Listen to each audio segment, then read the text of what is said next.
সবাইকে, 5 এর এডুকেশনে আপনাদের সবাইকে স্বাগতম। আজকে আমরা হাইড্রার পুনরুৎপত্তির সম্পর্কে আলোচনা করব। তো চলো আলোচনা শুরু করা যাক। যে প্রক্রিয়ায় প্রাণী তার হারানো বা নষ্ট হয়ে যায় তখন তাকে বলা হয় পুনরুৎপত্তি। হাইড্রা তার বা যে কোনো একটা প্রাণী তার হারানো অংশটা বা নষ্ট হয়ে যাওয়া অংশটাকে পুনর্গঠন করে, পুনরায় আবার গঠন করে থাকে, তখন তাকে কি বলা হয়? পুনরুৎপত্তি বলা হয়। হাইড্রার ব্যাপক পুনরুৎপত্তির ক্ষমতা রয়েছে। হাইড্রার অনেক পুনরুৎপত্তির ক্ষমতা রয়েছে, কারণ একটা হাইড্রাকে যদি তুমি কিছু অংশ কেটে ফেলো বা একটা অংশ কেটে ফেলো, সেই অংশ থেকে আবার নতুন হাইড্রা সৃষ্টি হবে, বা সেখান থেকে মানে যে অংশটা কেটে নেওয়া হয়েছে সেখান থেকে আবার হাইড্রার দিয়ে যেটা কেটে নেওয়া হচ্ছে সেই অংশটা আবার গজাতে শুরু করবে। এটাকেই বলা হচ্ছে পুনরুৎপত্তি। আব্রাহাম ট্র্যাম্বেল 1744 সালে প্রথম হাইড্রার পুনরুৎপত্তি ক্ষমতা পর্যবেক্ষণ করেন। বিজ্ঞানী আব্রাহাম ট্র্যাম্বেল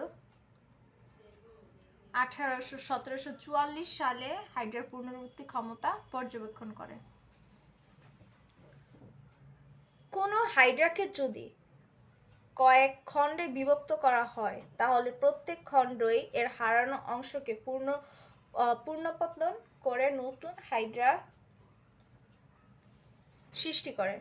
প্রত্যেক অংশই তার মূল মেরুতা বজায় রাখে, অর্থাৎ মৌখিক প্রান্ত থেকে কোষিকা, হাইপোস্ট্রম এবং বিমুখ প্রান্ত থেকে পাদচাকতি গঠন করে। যদি আমরা একটু চিত্রে দেখি তাহলে আমরা এখানে আমরা দেখতে পাচ্ছি যে একটি হাইড্রা, এটাকে যদি আমরা 3টি অংশে বিভক্ত করা হয়েছে। এটা হচ্ছে পুরনো অংশ। তো যদি আমরা এর মাথাটা কেটে ফেলি তখন কি হবে? এই যে নতুন অংশ থেকে কি হবে? একটি আরেকটা অংশ সৃষ্টি হবে। এই যে এই অংশটাকে যদি আমরা কেটে ফেলি তাহলে এই কাটা থেকে নতুন আরেকটা অংশ গজাতে থাকবে। আবার এটা হচ্ছে তার পুরনো অংশ। এই পুরনো অংশটাকে যদি আমরা তার অর্ধেক কেটে ফেলি তখন তার থেকে কি হবে? নতুন আরেকটা অংশ সৃষ্টি হবে। এটা হচ্ছে অনুদৈর্ঘ্য খাঁজ। যদি আমরা এর একটি অংশ কেটে ফেলি তখন তার থেকে আবার দুটি অংশ সৃষ্টি হবে। এটাকেই এই অংশটাকে বলা হয় হচ্ছে হাইড্রার 3টি অংশ, আর এই অংশটাকে বলা হচ্ছে 2 মাথা হাইড্রার সৃষ্টির অংশ। এটি হাইড্রা আর মাথা অনুদৈর্ঘ্যভাবে দুটি ভাগে ভাগ করলে 2 মাথাওয়ালা হাইড্রার আবির্ভাব ঘটে। এই যে যেটা আমরা দেখালাম, অনুদৈর্ঘ্যের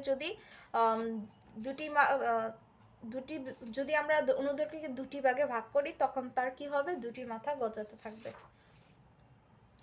হাইড্রার এই ধরনের স্বভাবের জন্য রূপকথার দানব হাইড্রার নাম অনুসারে এর নাম করা হয়েছে। রূপকথার একটি দানবের নাম অনুসারে হাইড্রার নামকরণ করা হয়েছে। এই দানবের 9টি মাথা ছিল। ওই দানবটার ছিল মূলত 9টা মাথা। রূপকথার অনুযায়ী হারকিউলাস নামক এক শক্তিধর মানব এ দানবের একটি মাথা কেটে ফেললে ওই স্থানে 2টি মাথা গজাতো। সেই রূপকথার গল্পে একজন খুব শক্তিশালী মানব ছিল যে যার নাম ছিল হারকিউলাস। সে খুব শক্তিধর মানব ছিল। ওই প্রাণীটাকে যদি একটি মাথা কেটে ফেলা হতো তখন তার ওই স্থানে আরেকটি মাথা গজাতো। তো ওই রূপকথার নাম অনুসারেই এই হাইড্রার নাম, এই প্রাণীটার নাম হাইড্রা দেওয়া হয়েছে। তো এই ছিল আজকের আমাদের হাইড্রার পুনরুৎপত্তি ক্ষমতার সম্পর্কে আলোচনা। যদি আমাদের এই ভিডিওটি ভালো লেগে থাকে তাহলে লাইক দিবে, কমেন্টে জানাবে এবং আমাদের এই চ্যানেলটাকে সাবস্ক্রাইব করবে। ধন্যবাদ।